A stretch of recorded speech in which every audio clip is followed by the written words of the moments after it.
O silêncio da manhã foi subitamente quebrado por uma ligação frenética para o 911. Do outro lado da linha, havia a voz de um homem, tremendo de pânico. Era Joe. Suas palavras saíam de forma confusa, mas o desespero em seu tom era inconfundível. Ele já sabia. Algo terrível havia acontecido. Os socorristas chegaram rapidamente, mas não havia nada que pudessem fazer além de confirmar o pior medo de Joe. Kate estava morta. E pior ainda, as circunstâncias em torno de sua morte deixavam uma coisa dolorosamente clara. Não foi um acidente. Não foram causas naturais. À primeira vista, tudo no quarto parecia organizado. Mas um detalhe se destacava. Uma grande caixa de joias havia sido deixada aberta, com as gavetas puxadas, e várias peças estavam faltando. Queridos espectadores, por favor, não se esqueçam de curtir, deixar um comentário abaixo do vídeo e se inscrever no canal para não perder os novos vídeos. Isso é muito importante para nós. Kathy Blair nasceu em 31 de maio de 1961, no ensolarado e vibrante estado da Califórnia. Casou-se 2 vezes e, embora ambos os casamentos tenham terminado em divórcio, ela permaneceu resiliente e focada. Seu maior orgulho e alegria vinham de criar seus 2 filhos, um filho e uma filha, a quem apoiou com amor em todas as fases da vida. Ela era uma mãe dedicada, sempre presente, sempre incentivando, sempre lembrando-os de perseguir seus sonhos com o mesmo coração destemido que ela tinha. Em 2013, Kathy tinha 52 anos e estava abraçando uma nova fase da vida. Seus filhos já estavam adultos, construindo suas próprias trajetórias, e ela começou a procurar um lugar onde pudesse desfrutar de mais paz e independência. Foi então que se mudou para uma casa encantadora em um subúrbio tranquilo e seguro de Austin. O bairro era pitoresco. Ruas arborizadas, vizinhos amigáveis e uma sensação de calma que fazia tudo parecer o refúgio perfeito. Para Kathy, aquela não era apenas uma casa, era um sonho realizado. Um lugar para continuar ensinando, reger seu coral e, finalmente, desfrutar do santuário que tanto desejara. Em dezembro de 2014, pouco antes das festas de fim de ano, o filho de Kathy, Joe, então com 23 anos e servindo nas Forças Armadas, voltou para casa para passar algumas semanas com ela antes de sua próxima missão. O tempo que passaram juntos era precioso. Joe sempre foi muito próximo da mãe, e a visita foi uma oportunidade para ambos se reconectarem, relaxarem e aproveitarem as alegrias simples de estar em casa. Na noite de 5 de dezembro, Joe saiu para encontrar alguns amigos. Era para ser uma noite normal, nada fora do comum. Ele voltou para casa na manhã seguinte, já com o sol alto no céu. Ao entrar pela porta da frente, chamou pela mãe, esperando ouvir sua voz alegre. Mas a casa estava assustadoramente silenciosa.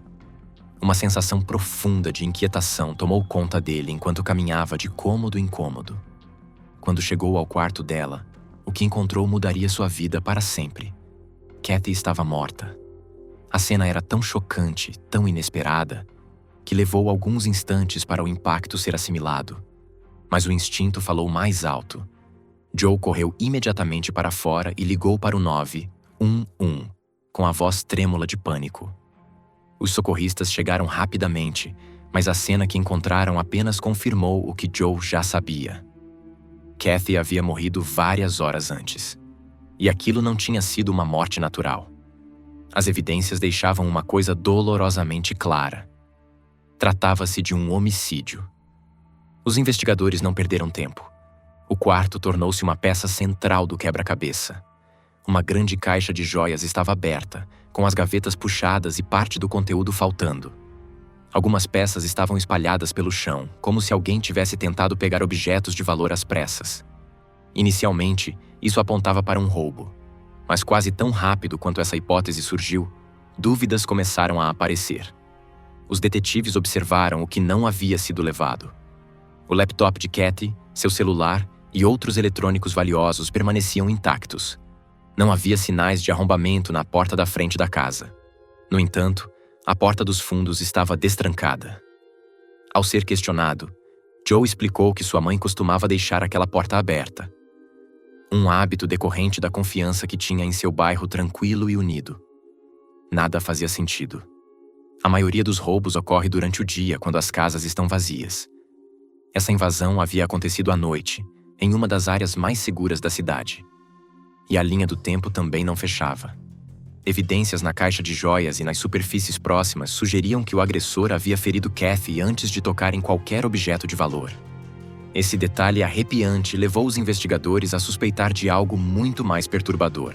O roubo poderia ter sido encenado para encobrir outra coisa. E se o furto fosse apenas uma distração? Essa teoria abriu uma nova e inquietante linha de questionamentos. Será que a pessoa responsável conhecia Kathy? Seria alguém que já havia visitado a casa antes? Alguém que sabia da porta destrancada? A ausência de sinais de luta sugeria que o agressor pode ter agido rapidamente, com intenção e conhecimento da disposição da casa. Apesar de uma investigação minuciosa, os especialistas forenses não conseguiram recuperar impressões digitais, fios de cabelo ou DNA utilizável. A única pista física deixada para trás foi uma marca parcial de sapato encontrada perto da cama. Uma impressão tênue que, embora útil, não era suficiente para identificar imediatamente um suspeito. Esse detalhe apenas reforçou a crença dos investigadores de que não se tratava de um roubo aleatório que deu errado. Tudo parecia calculado demais, deliberado demais. Diante de uma cena de crime perturbadora e sem um rastro forense claro a seguir, os detetives decidiram mudar de estratégia. Se não podiam contar com evidências físicas, precisariam se concentrar nos relacionamentos. A pergunta que se fizeram era simples, mas crucial. Quem teria motivos para machucar Kathy Blair? Eles começaram a examinar de perto as pessoas em sua vida. Aquelas que a conheciam melhor, as que tinham acesso, as que poderiam ter motivos não imediatamente evidentes. Naturalmente, começaram pela família imediata, incluindo seu filho Joe. Afinal, ele estava hospedado na casa e tinha proximidade e oportunidade.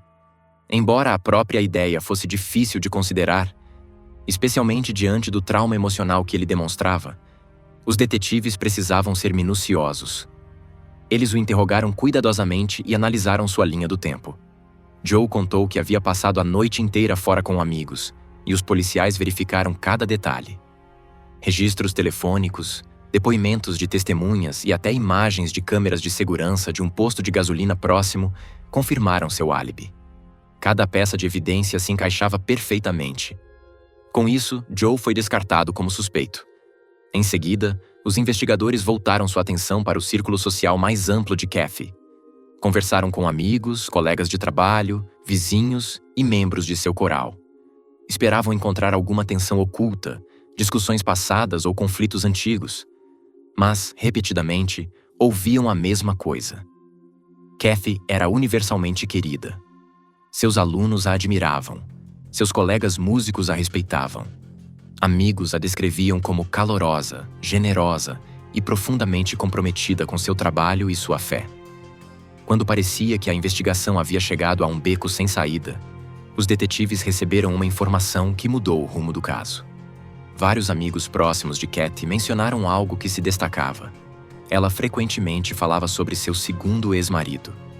Embora tivessem se divorciado 4 anos antes, a separação estava longe de ter sido tranquila. Segundo os amigos, o relacionamento havia se tornado volátil em seus estágios finais. Kathy chegou a expressar medo de que ele pudesse segui-la ou tentar entrar em contato após o divórcio. Ela contou a pelo menos 2 amigas que não queria que ele soubesse onde ela havia se mudado. Esse detalhe era alarmante e significativo. Intrigados e preocupados, os detetives localizaram o homem. Ele morava nos arredores de Austin, não muito longe da nova casa de Kathy. Quando a polícia foi falar com ele, sua reação foi francamente estranha. Ao ouvir o nome de Kathy e ser informado de sua morte, sua resposta imediata não foi de confusão ou tristeza. Essa reação estranha levantou suspeitas imediatamente. Os investigadores aprofundaram as perguntas, questionando onde ele estava na noite de 5 de dezembro. O homem afirmou que havia feito uma curta viagem sozinho e que estava hospedado em seu trailer naquele período. Ele ofereceu o trailer para uma busca sem hesitação, o que apenas aumentou os sinais contraditórios que transmitia. Os detetives vasculharam o veículo, mas não encontraram nada. nenhuma arma, nenhuma roupa que correspondesse à descrição de um suspeito. Embora seu comportamento fosse, sem dúvida, estranho e suas declarações inquietantes, não havia nada concreto que o ligasse à cena do crime. Sem provas sólidas, a polícia teve de liberá-lo. Ele permaneceu sob observação, mas sem evidências, os investigadores precisaram continuar ampliando o alcance da investigação.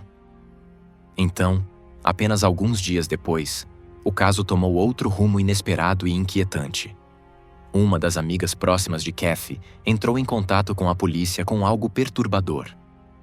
Ela havia ajudado a organizar um memorial para Kathy, uma pequena e comovente reunião de pessoas que a conheciam e a amavam. Mas durante a cerimônia, algo estranho aconteceu. Um homem, completamente desconhecido por todos os presentes, levantou-se e começou a falar. Desde o momento em que abriu a boca, as pessoas se sentiram desconfortáveis. Seu discurso parecia errado. O tom era estranho, as palavras desconexas. Não era luto, não era uma lembrança carinhosa. Era outra coisa. E a parte mais bizarra? Ninguém sabia quem ele era. Aquelas não eram pessoas que conheciam Kathy superficialmente. Eram seus amigos mais próximos, pessoas que a conheciam havia anos. Ainda assim, nenhum deles reconheceu aquele homem. As histórias que ele contava sobre Kathy não batiam com a realidade. Ele falava em generalidades vagas, como se estivesse improvisando ou retirando informações de fontes públicas, e não de lembranças pessoais. O incidente estranho ficou martelando na cabeça dos investigadores. Curiosos, eles deram seguimento ao caso e acabaram identificando o homem como um vendedor que trabalhava em uma loja de roupas femininas da região. Quando questionado, o homem admitiu prontamente que nunca havia conhecido Kathy. Disse à polícia que havia lido sobre o assassinato no noticiário e sentiu-se compelido a comparecer ao memorial porque ficou tocado pela história. Alegou que sua intenção era homenageá-la. Sua explicação, embora inquietante, não violava nenhuma lei. E mais uma vez, não havia ligação direta com Kathy, nem motivo, nem evidência de envolvimento. Ele foi liberado. Mais uma vez, o caso voltou a um impasse. Mas justamente quando o impulso parecia ter se perdido, uma ligação inesperada chegou. Um homem chamado Rob entrou em contato com a polícia, dizendo que tinha algo que talvez quisessem ver. Algo incomum. Rob era um entusiasta de atividades ao ar livre que havia comprado recentemente um equipamento de imagem térmica de alta tecnologia. Esse dispositivo tinha a capacidade de gravar vídeos, mesmo em condições de pouca luz.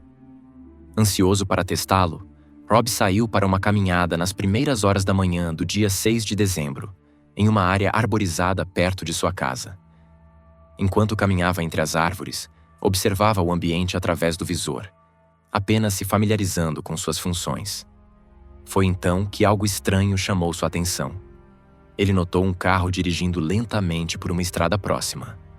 Não passou em velocidade como a maioria dos motoristas da manhã. Em vez disso, avançou vagarosamente antes de finalmente encostar no acostamento. Alguns instantes depois, um homem saiu do veículo e se afastou, desaparecendo em uma rua lateral tranquila que, segundo Rob, levava na direção geral do bairro de Kathy Blair. Naquele momento, Rob não deu muita importância. Talvez o homem estivesse apenas dando uma caminhada. Talvez morasse ali por perto. Mas depois de ouvir as notícias sobre a morte de Kathy mais tarde naquele dia, ele se lembrou do encontro estranho. Foi então que se recordou de que sua câmera térmica havia estado gravando o tempo todo. Ele voltou e revisou as imagens, e lá estava, claro como o dia no registro térmico, a silhueta de um homem, alto e de ombros largos, saindo de um veículo e caminhando por uma rua silenciosa sob o manto da noite. O contorno do homem era nítido, sua postura firme, e havia algo distinto em sua passada. Um andar decidido, quase como se soubesse exatamente para onde estava indo. Não parecia aleatório. Não parecia alguém apenas passeando. Parecia intenção. Rob entrou em contato imediatamente com a polícia e entregou as imagens. Os investigadores ficaram intrigados. Finalmente, algo que poderia fazer a investigação avançar. Mas havia um problema. Como as imagens haviam sido captadas por um dispositivo de imagem térmica, elas mostravam apenas a silhueta do homem. Não havia traços faciais, nem detalhes de cabelo ou roupas, nem placa do veículo. Identificar o indivíduo a partir daquele vídeo seria extremamente difícil, se não impossível. Ainda assim, nem toda a esperança estava perdida. Os detetives se concentraram no que era possível extrair: a altura aproximada do homem, sua compleição física e, mais importante, sua maneira de andar, algo que muitas vezes é único para cada indivíduo. E havia também o veículo. Embora o equipamento térmico não tivesse captado a placa, o formato, o tamanho e a assinatura térmica do carro eram distintos o suficiente para permitir que os investigadores restringissem a busca a alguns modelos possíveis. Isso abriu uma pequena, mas potencialmente crucial, janela de oportunidade. A equipe comparou a silhueta térmica com os dois principais nomes de interesse: o segundo ex-marido de Kathy e o homem estranho que havia aparecido em seu memorial. Mas as comparações não batiam. O ex-marido era mais baixo e atarracado, e seu carro não correspondia ao veículo visto nas imagens. Quanto ao participante do memorial, suas características físicas também não coincidiam, e ele não dirigia um carro semelhante ao captado pela câmera. Era frustrante. As imagens ofereciam um vislumbre do que poderia ter sido a chegada, ou a fuga, do assassino, mas não forneciam um nome. Os detetives não tiveram escolha senão se aprofundar ainda mais. Revisaram o vídeo quadro a quadro, repetidas vezes, na esperança de extrair até o menor detalhe adicional. Mas, apesar de todos os esforços, nada de novo surgiu.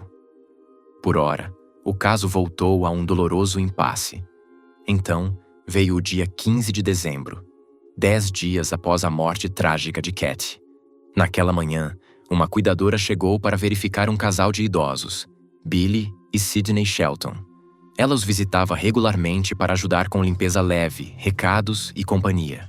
Mas ao se aproximar da casa, percebeu que algo estava errado. A porta da frente estava entreaberta e havia sinais visíveis de dano na fechadura, como se alguém tivesse forçado a entrada. Com um medo crescente, ela entrou. A casa estava assustadoramente silenciosa. Caminhando com cautela pelo corredor, ela finalmente chegou ao quarto.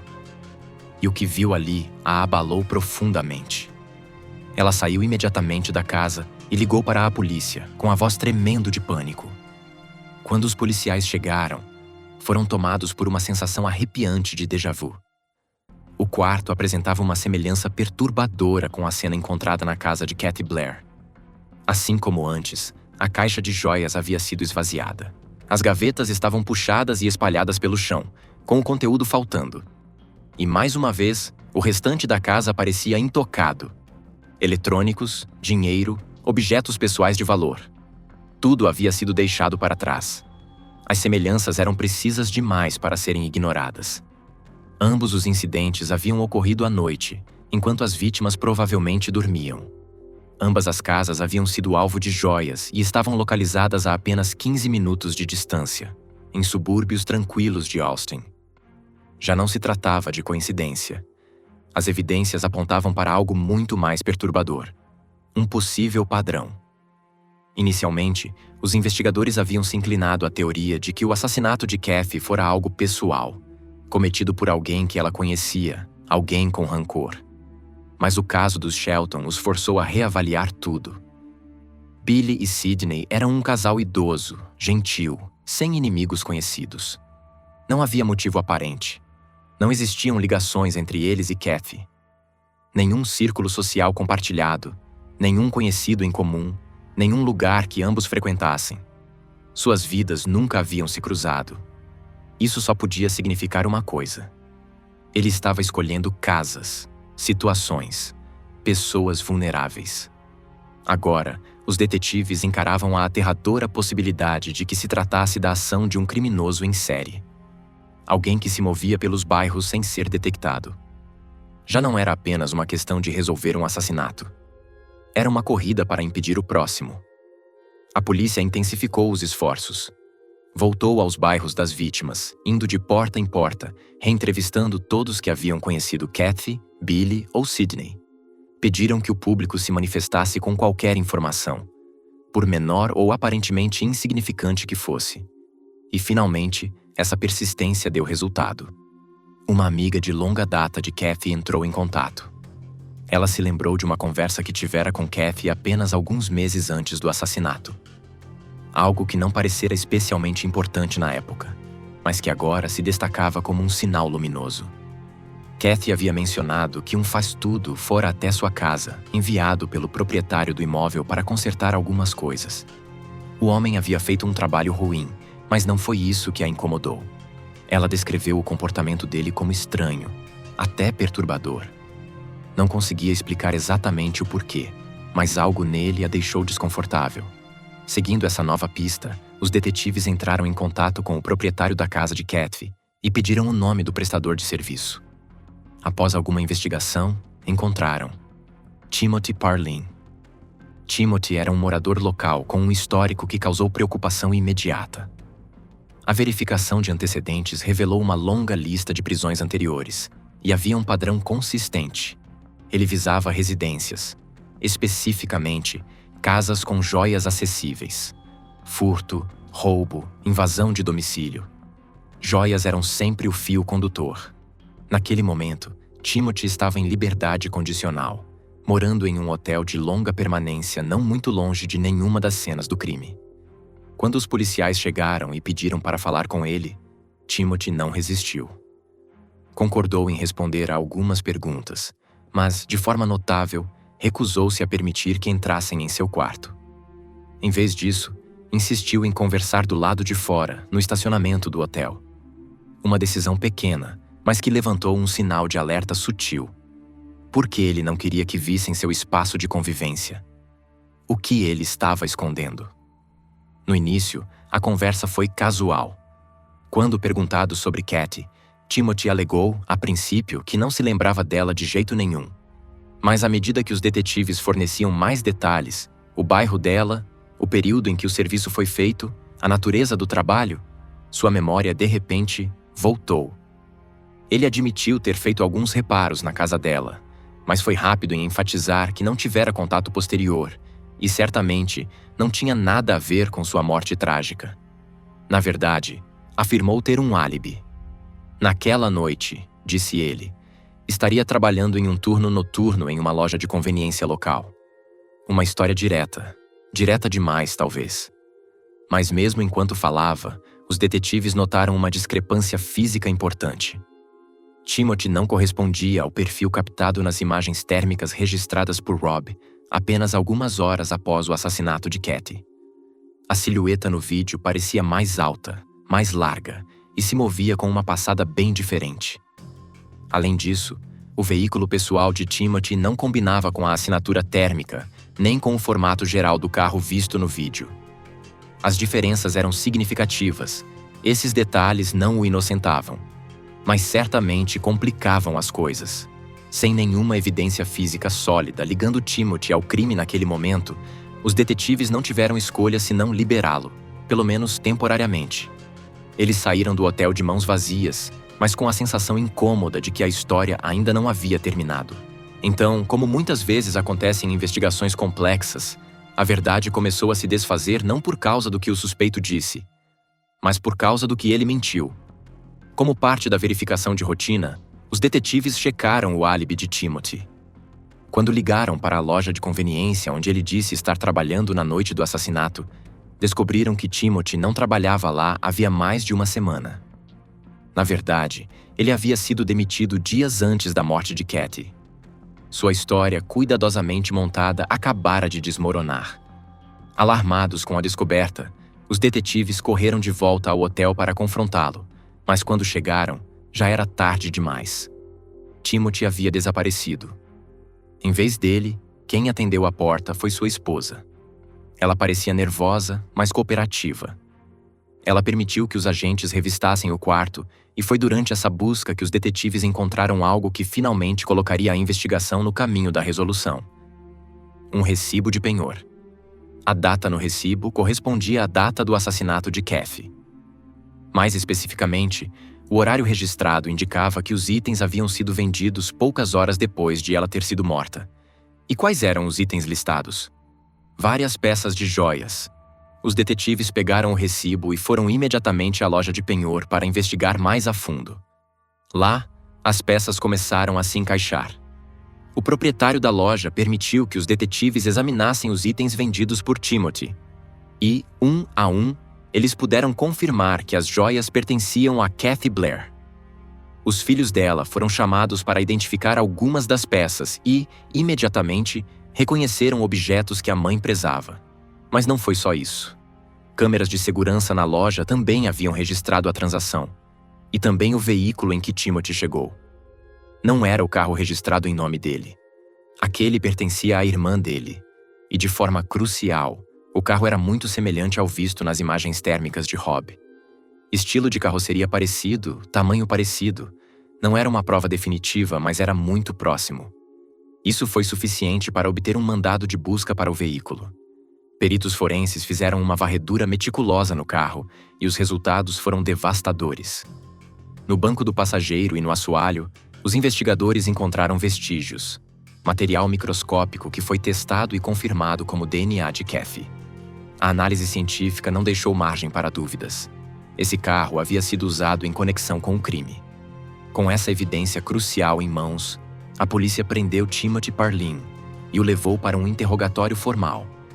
Mas o que aconteceu em seguida apenas aprofundou o mistério. Timothy, mesmo quando confrontado com as joias, as imagens da loja de penhor e as evidências forenses do veículo, recusou-se a confessar. Manteve-se estranhamente calmo e repetiu uma frase, repetidas vezes. Essas mãos nunca mataram ninguém. A frase virou um mantra, algo que soou aos detetives tanto calculado quanto estranhamente ensaiado. Era como se Timothy acreditasse que negar o envolvimento, por mais esmagadoras que fossem as evidências, pudesse de alguma forma tornar tudo falso. Mas então, após horas de perguntas, ocorreu uma mudança. Não uma confissão, e sim uma tentativa de desviar o foco. Timothy afirmou que não havia cometido o crime ele mesmo. Em vez disso, disse que sabia quem havia cometido. Segundo ele, o responsável era um homem chamado Sean Ben-El-Kassar. Os detetives ficaram imediatamente céticos. O momento da acusação, a vaguidade dos detalhes e a força do caso já montado contra Timothy faziam aquela história parecer uma tentativa desesperada de redirecionar a culpa. Ainda assim, por dever de diligência, precisavam seguir a pista. Eles fizeram uma checagem de antecedentes de Sean e se surpreenderam com o que encontraram. Aos 30 anos, Sean era um ex-professor de ciências com formação em microbiologia. Não tinha antecedentes criminais e, mais estranho ainda, morava a várias centenas de quilômetros de Austin. À primeira vista, parecia o tipo mais improvável de suspeito. Mas os detetives queriam ter certeza absoluta. Viajaram até a cidade dele para conversar pessoalmente, e no instante em que se sentaram, o caso tomou outro rumo inesperado. Sean reconheceu que conhecia Timothy. Disse que eles tinham se conhecido alguns meses antes e descreveu Timothy como estranho, alguém que o deixava desconfortável. Segundo Sean, eles não mantinham contato regular. Mas então, quase de passagem, ele soltou um detalhe que pegou os detetives completamente desprevenidos. Ele havia estado em Austin naquela noite. Não só isso, ele havia ficado na casa de Timothy nesse período. A coincidência era alarmante. A princípio, Sean alegou que Timothy havia saído de casa tarde naquela noite sem dizer nada. Mas momentos depois, sua história mudou. Agora, ele admitia que os dois haviam ido juntos até o bairro de Kathy. Segundo ele, Timothy saiu do veículo sozinho e voltou poucos minutos depois com uma bolsa. Quando Sean olhou dentro, viu que estava cheia de joias. Sean insistiu que não tinha conhecimento das intenções de Timothy, que nunca planejara se envolver e que ficou horrorizado com o que havia acontecido. Conforme a entrevista prosseguia e os detetives conduziam as perguntas com cuidado, Sean permaneceu relativamente calmo, oferecendo respostas comedidas, embora cada vez mais inconsistentes. Então, em um momento que mudaria o rumo do interrogatório, Sean perguntou se poderia usar o banheiro. Foi aí que algo inesperado aconteceu. Enquanto Sean caminhava pelo corredor, o investigador que havia analisado as imagens térmicas de Rob na noite do assassinato de Kathy sentiu um choque inquietante de reconhecimento.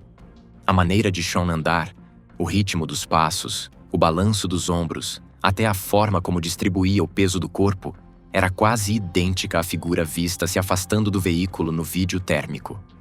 Até aquele ponto, Sean parecia ser uma testemunha relutante. Alguém arrastado para uma situação que não havia compreendido totalmente. Mas agora essa percepção mudou. Quando Sean voltou do banheiro, o tom das perguntas mudou. Os detetives o confrontaram de forma mais direta, apontando falhas em suas declarações anteriores. Apresentaram uma nova teoria. Talvez Timothy o tivesse forçado a entrar na casa contra a sua vontade. Foi um movimento psicológico calculado. O objetivo era desmontar a história dele sem acusá-lo frontalmente. A pressão funcionou. Sean hesitou, baixou os olhos, mexeu inquieto as mãos. Então, em voz baixa, ele admitiu algo novo. Ele havia entrado sozinho na casa de Kathy. Segundo sua nova versão, o plano sempre tinha sido um simples furto. Ele afirmou que Timothy ficou no carro enquanto ele entrou pela porta dos fundos, que estava destrancada. Ele caminhou silenciosamente pela casa, procurando qualquer coisa de valor. Foi então que notou a caixa de joias sobre a cômoda. A princípio, Sean insistiu que nunca pretendeu machucar ninguém. Na versão dele, saiu sem acordar Kathy, voltou para o carro e não disse nada. Chegou até a especular que Timothy poderia ter voltado a entrar na casa depois que ele saiu. Mas os detetives estavam longe de se convencer. Eles já sabiam que havia evidências encontradas na caixa de joias e ao redor dela. Isso significava que a caixa só havia sido mexida depois, e não antes. A história de Sean simplesmente não batia com a linha do tempo nem com os achados forenses.